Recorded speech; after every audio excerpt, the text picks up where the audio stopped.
Videos from Mona Yogashala are not intended to diagnose, cure, treat, and prevent any illness. Miss Mona is a trained yoga therapist. She is not your physician and can't possibly diagnose you through the internet. Expert advice is for educational purpose only and should not be a substitute for the medical advice of your physician or any other healthcare professional. Pay attention. If you are pushing yourself too far in the stretch, observe your breathing will become shorter and more forced. So try to understand if you can take long, slow and deep breaths. What I meant to say, if you are still continuing long and deep breathing, that's an indication that the stretch is appropriate for your body. Understood? Yes. Alright, now let's move to one more intermediate level seated posture that gives you relief from diabetes, digestive disorders, and constipation. Okay, be comfortable. Let's assume Vajrasana. Fine. Our next asana is Mandukasana. In Sanskrit, the word Manduk means frog. So, this asana gets its name because when you are performing this asana, the body posture resembles a frog. So, that's why this asana is called Mandukasana, right? Let me tell you that the complete description of Mandukasana was given by Swami Vishnu Devananda Saraswati in his book, The Complete Illustrated Book of Yoga. And Mandukasana along with its variations are mentioned in the list of 32 useful asanas according to classical text like Giranda Samhita. Now let me tell you physical benefits of this pose. Well, different studies have been proven that regular practice of Mandukasana helps to improve the production of insulin in our body. How? By stimulating the pancreas, which helps to slow down the absorption of sugar in our blood, okay? Which is the main cause of diabetes, right? And researchers have suggested this asana for those who are already suffering from diabetes. Also, Mandukasana stretches the inner hips and groins and encourages length in the spine and strengthens the back muscles also.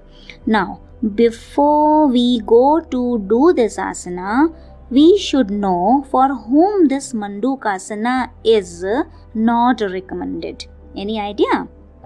Alright, so people suffering from peptic or duodenal ulcer, knee pain, severe back pain and cardiac problem should not practice this asana.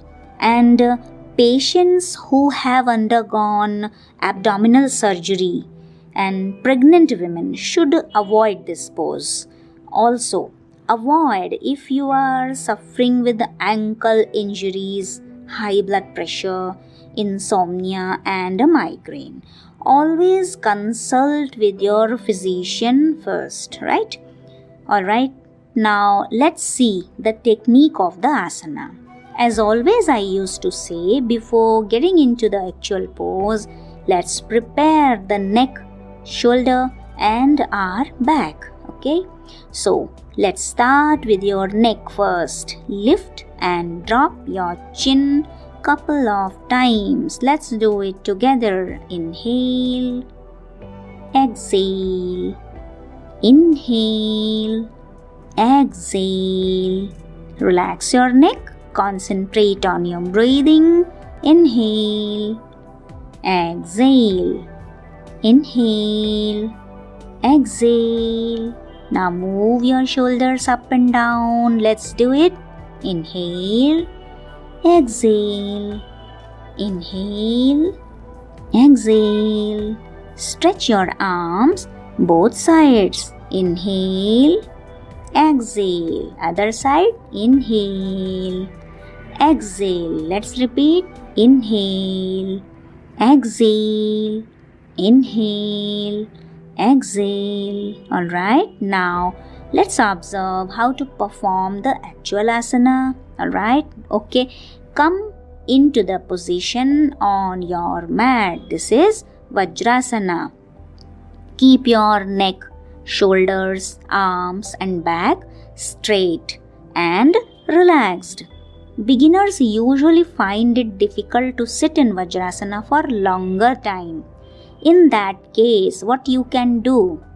You can use a folded towel or cushion to support you. You need extra cushioning for your legs. Okay? Be comfortable. Breathe normal. Now, observe both your toes touching each other. You can check. Are they touching each other behind your body? Okay? Now, bring your arms in the front, before the abdomen. Make Adi Mudra with your palms. See, this is Adi Mudra. Thumbs inside. Got it? Now, take a deep breath in. Inhale. Gently place both the fists on either side of your navel. Just observe. Alright? Now, while breathing out, slowly start bending forward. Draw your navel inside while applying a slight pressure through the fist on the abdomen.